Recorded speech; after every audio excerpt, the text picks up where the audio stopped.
always grew up always outside. I was a lacrosse player, I was an athlete growing up, made decent grades. Really didn't start drinking until my sophomore and junior year of high school.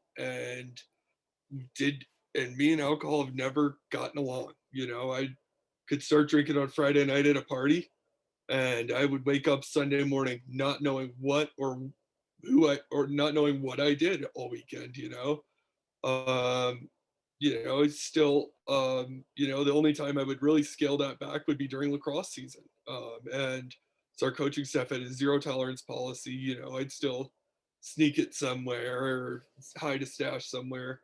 Um, but so um made decent grades in high school. Should have gone to went to college, did the whole thing.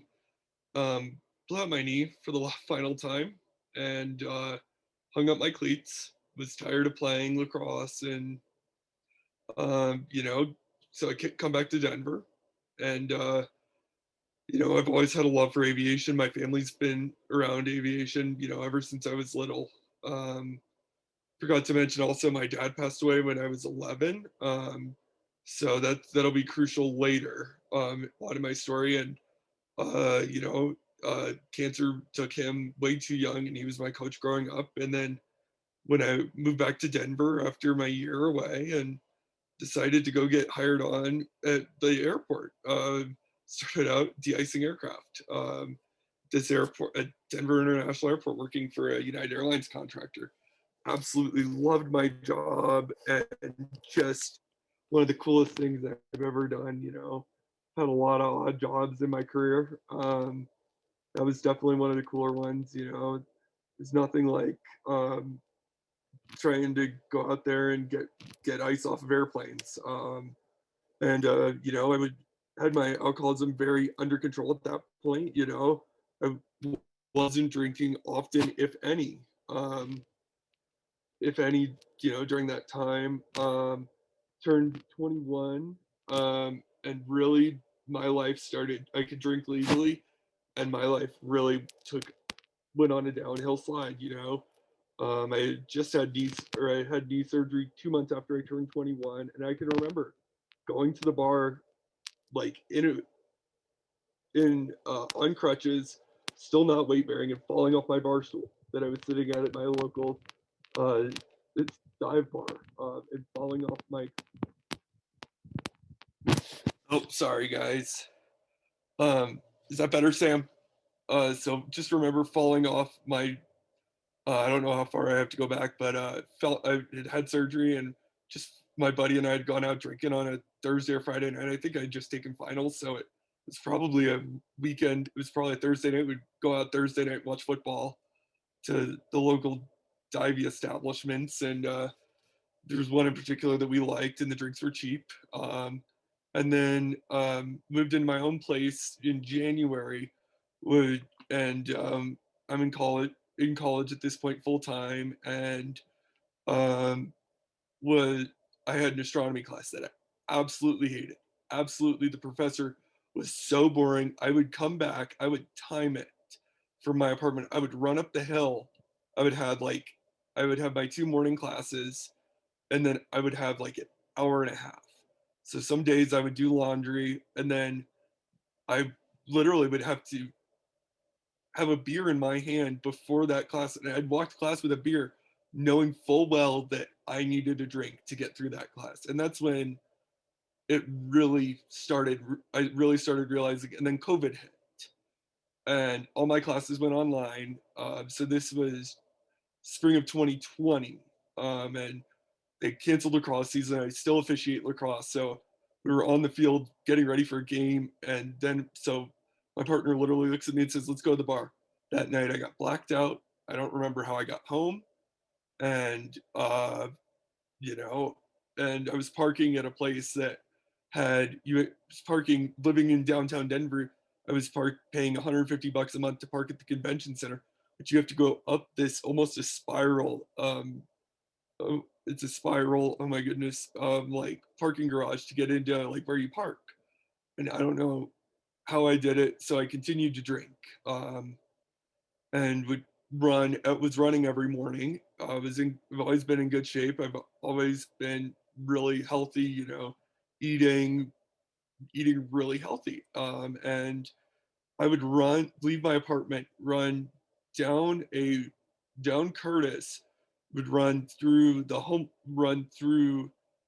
all the way out to this area off of this 7-Eleven where that had a liquor store. So I'd go in there, I'd get a beer, and I'd run back, and with the beer in my hand, I'd run back, and was still at that point thought I was functioning. And was drinking a ton, would sit in class on Zoom like this and have a beer in my hand. It was just spiraling out of control. Slowly but surely, I was spiraling out of control. Was driving drunk, was not getting caught. Um, and then one night, there's a gambling town up in the mountains called Black Hawk. This was 2 days before the 10th anniversary of my dad's passing. Um, I drove up there blackout drunk.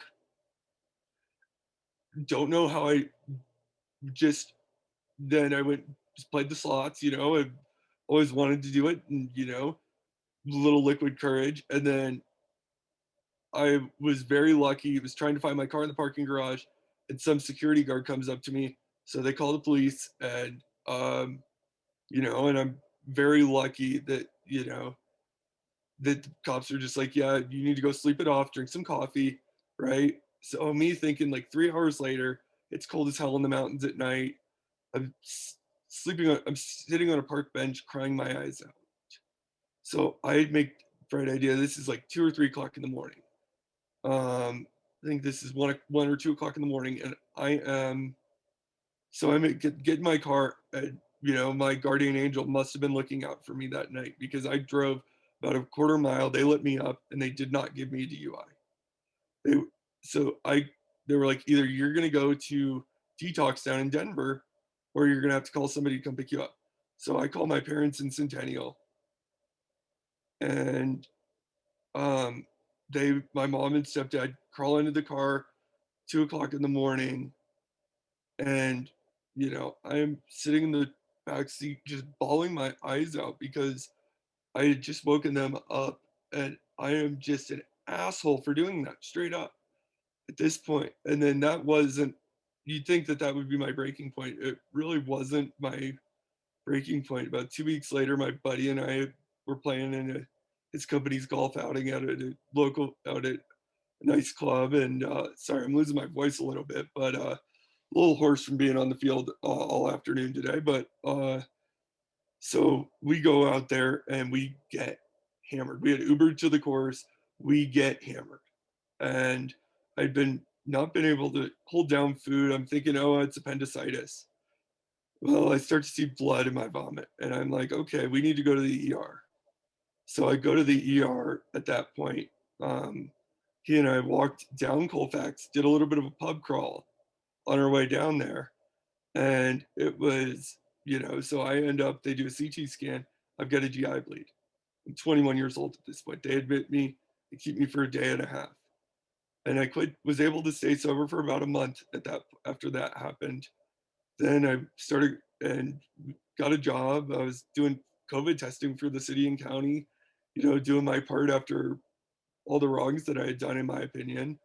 Then I found out that city and county employees get free golf balls.